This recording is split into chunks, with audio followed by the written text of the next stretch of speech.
Hello everyone, this is Hakaym and welcome back to another episode of Funday Sunday, and finally I'm actually kind of back into Funday Sunday. It's actually been a little while.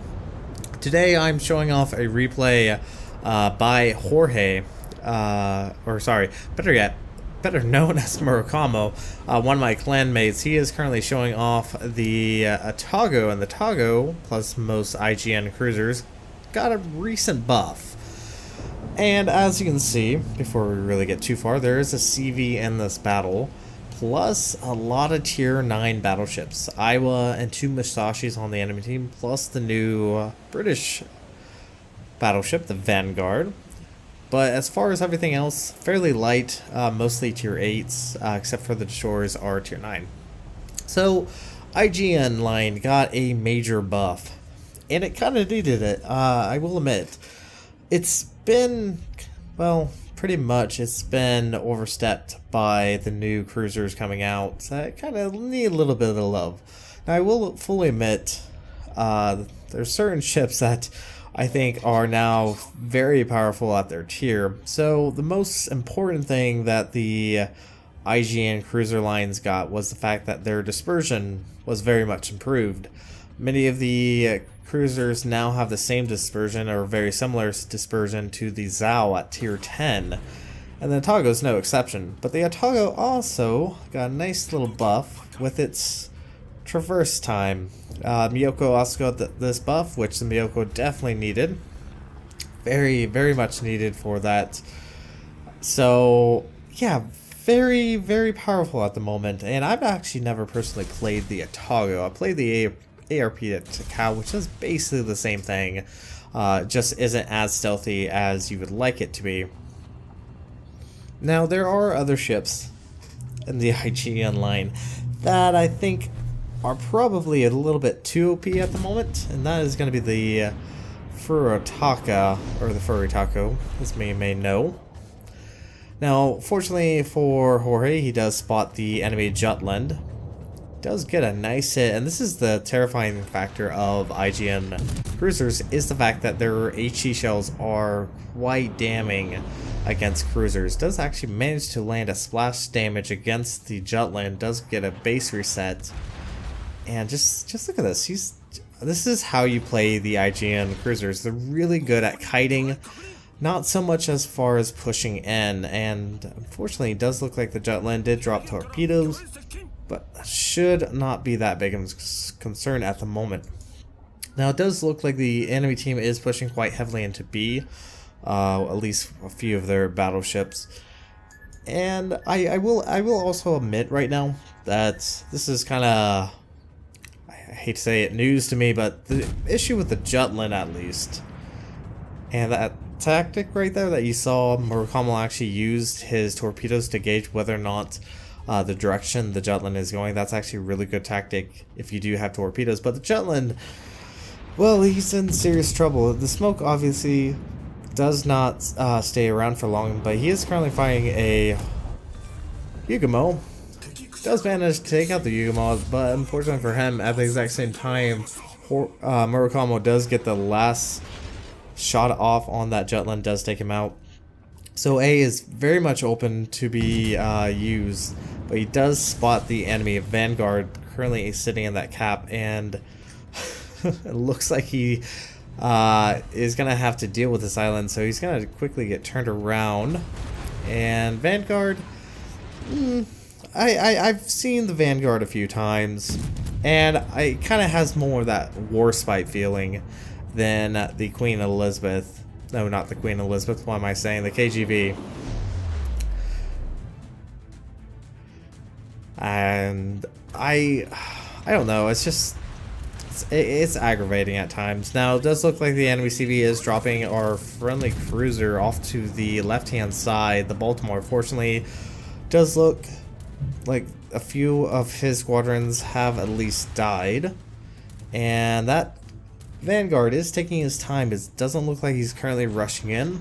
And once again, this is kind of how you want to be playing the IJN line. Kind of taking your time, providing long-range support, because now with this new buff that the IJN line got, it can actually hit its shells with relative ease.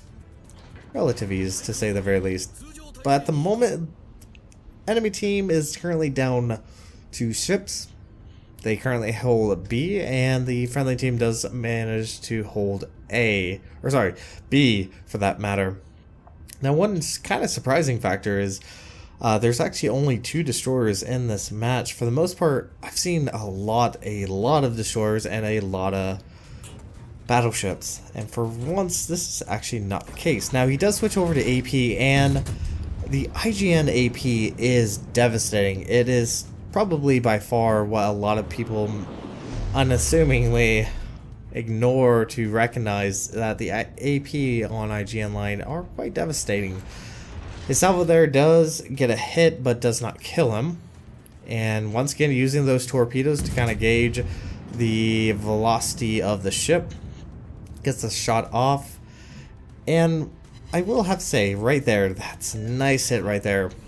The IGN line always had a kind of an issue with its reload. And I believe the Atago, let's see, does look like he's lining up the shot. Edinburgh is sitting outside his smoke. Not apparently the best position really, but the most major issue with the IGN line is just their very slow reload. They hit hard, they have good AP shells, they have good HE shells, but they have a few major issues, and that is going to be the reload, but also that broadside. That broadside is very vulnerable to any battleships that decide to look at you the wrong way. But it does look like the Edinburgh is taken out. That has evened up on the teams on both sides. But once again, gotta be careful. There is the Fletcher. Fletcher is spotted with this turret traverse now. Turrets can actually get turned around relatively quickly, but I think he should have probably taken his shot. He's probably concerned about the island currently in front of him, which he is playing a very dangerous game. One good thing is just to always keep an eye on your minimap whenever possible, but he has attracted the attention of the Iowa and the Musashi, and bam, once again gets another Citadel, and he is starting to hurt. But the good thing about the Atago, and this is kind of the issue with the tier 8 meta right now, is that tier 8 don't have a heal. Atago has a heal, is a IGN premium. It was one of the first cruisers at tier 8 to get a heal, and almost all the other tier 8 cruisers obviously don't have a heal, and that's gonna be a major issue. Now, they did change the matchmaking at the time being to where it's going to be a little bit more, I don't want to say difficult, but less likely for tier 8s to show up in tier 9 and 10 battles. So they're kind of protecting the tier 8 meta at the moment, which I feel like it kind of needed, but maybe it's just me because I do enjoy playing tier 8s. I have a lot of fun playing tier 8s. But unfortunately for Jorge's team, or Murakumo, I keep calling him Jorge. Murakumo's team is currently down in caps. They have just lost another ship. But fortunately for their team is the fact that they, well, were ahead in points. But unfortunately for his team, they're now starting to almost lose right now, but there's still about 10 minutes left. Murakumo's doing a really good job as far as damage. Not a lot of fires. He's actually fired quite a bit of AP, got at least 5 Citadels. Does leave his Massachusetts alone against that Fletcher and Ibuki, but is probably actually a really good idea to try to come back and support. Because whenever playing World of Warships, you don't want to be in a fair fight. For the most part, depending on what ships you're in, for the most part, you don't want to be in a fair fight. You want to try to be in a fight where you are going to essentially outcompete the enemy team, do a lot of damage, while in return not receiving a lot of damage. Does switch over to that HE, and this is just what the IGN does fantastically well, and that is just setting fires. Just watch how much fire damage he does get in this battle. Unfortunately for the IJN line, they're not particularly great with their AA, but does manage to at least shoot down 3 planes at the moment. Does get rid of the fighter squadron that was above him, which is really starting to prove beneficial, but at the moment this is kind of a stalemate. As you can see, we have both our Jean Barts and Ismo. Actually, a Jean Bart and an Ismo currently sitting bow in against Musashi's, and well, the Musashi is currently a Yamato, so overmatching bow armor is kind of what it does. And unfortunately for them, that means they've just lost their Ismo and are currently down in points and currently down in ships. Now, Murakumo does have to be careful. There is still at least a presence of a Fletcher, and that Fletcher is probably still around, might be going after the friendly CV. Now, the friendly CV is a tier 7 CV. That means it is going to definitely struggle against a lot of the AA, and that's kind of the issue with the current settings with CVs, is the fact that they do struggle being up tiered, especially at tier 7. But that obviously will be changing here soon with the CV update. So IGN has definitely improved, but it does look like Jorge's gonna start pushing towards the A cap, and I really can't seem to make up my mind on what to call Murakumo. I keep switching back and forth. I do apologize. Fletcher is spotted. Very amusing choice. Fletcher doesn't have a lot of options. It does look like Murakumo is actually running the captain skill that allows him to change ammo type relatively quickly, but look at that. Half his health is now gone. He is taking a lot of damage. Gonna hopefully finish off this Fletcher. That would be fantastic, but unfortunately Island gets in his way. He is burning. Now he has incoming dive bombers. Defensive AA is on. But he also has this pesky Ibuki firing shells long range, but fortunately it does look like the Ibuki actually switched over to AP.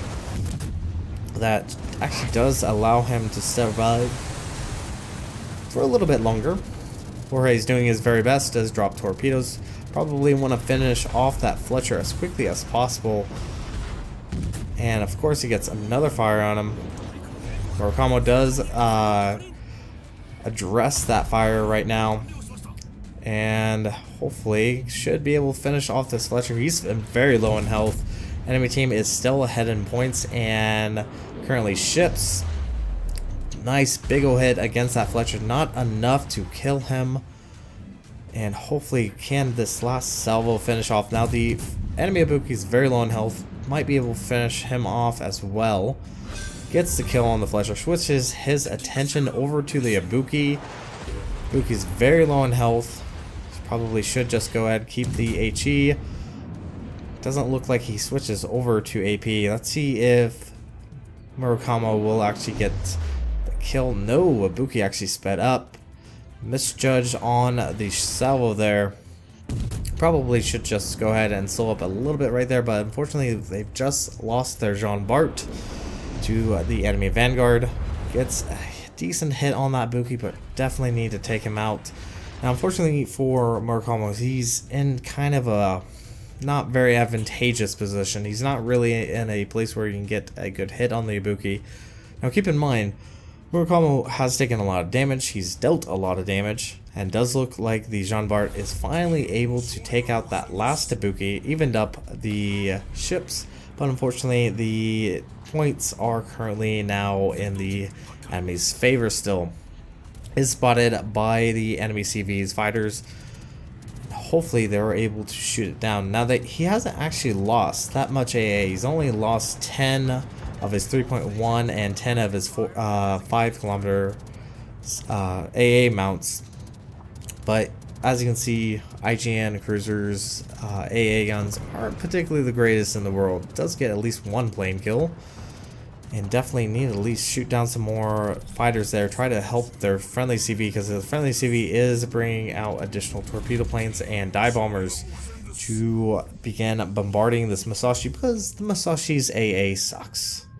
That's the only good thing, but it's still a Yamato dressed down, and fortunately Murakumo does avoid that incoming salvo from the enemy Musashi. Now there is about 4 minutes left in the game. The enemy team is ahead in about 200 points. They really need to get some kills, and they really need to flip some caps because things are getting very, very close. Musashi does burn his damage rep, which is perfect time for an IJN cruiser to begin opening up. Once again, enemy CV is bringing in planes, pops to defensive AA, and just look at that. Even that one lone shell does 5,000 off of his health. Now, if they can take out the Musashi, that's definitely going to help them on the point system. And getting a semi-decent hit, not enough to really cause a lot of damage. Musashi's using his heal, playing a very dangerous game right now. Very close. Can he survive this? Ooh, 821.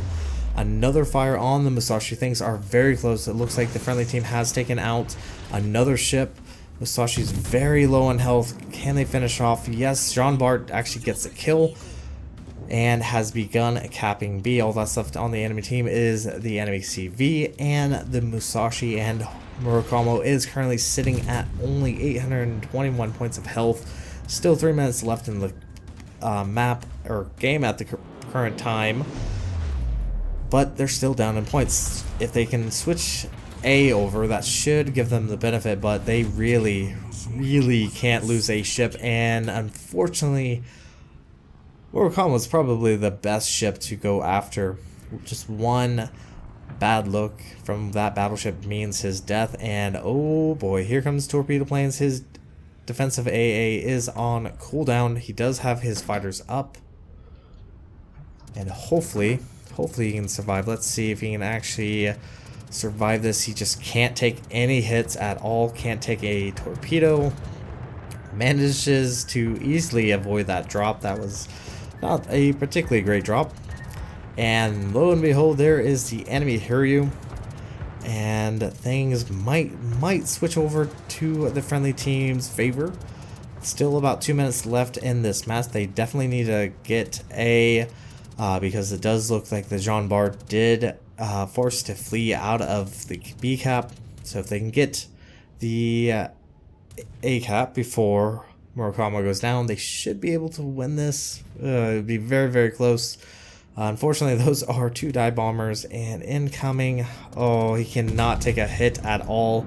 Gets some shots off, and Hiryu misses the drop, but resets Murakumo, and now Murakumo is just going to be focused on taking out the enemy CV. If he takes out the enemy CV, this should prove very beneficial. He does see that the Hiryu is starting to speed up. Switches over to AP. Not a bad option, really, because this will do the most amount of damage.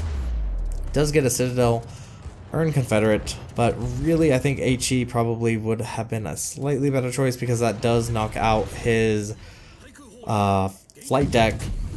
But even with that, does look like the Jean Bart is able to take out the enemy Musashi.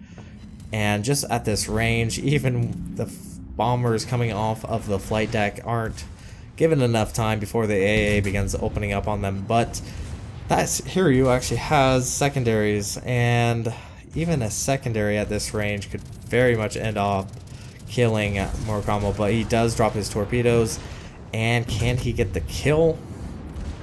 Ooh, things are close, and there we go. High caliber, devastating strike, and CV dead. So definitely not a bad battle for Murakumo and the Otago. Brought home 680,456, earned a devastating strike. Dreadnought, Confederate, First Blood, and High Caliber did 191,275 points of damage. 3 kills, 6 fires, 1 flood, and 6 citadels. And no surprise at all, Murakumo is on top of the team, but the Jean Bart did a fantastic job as well in that match. But you can see the huge difference in the points between Murakumo and the next leading player. Almost 1,500 points difference right there. As far as damage, most of his damage came from the CV, but as well as that Musashi, his fires did approximately around 44,301. His HE did around 66, and his AP did around 55. So not a bad game from Murakumo. He did a fantastic job in the Otago, and that's going to be it for this video, this episode of Funday Sunday. Thank you guys so much for watching. If you liked what you saw, hit the like and subscribe button. You guys have a great and fantastic day. IJN.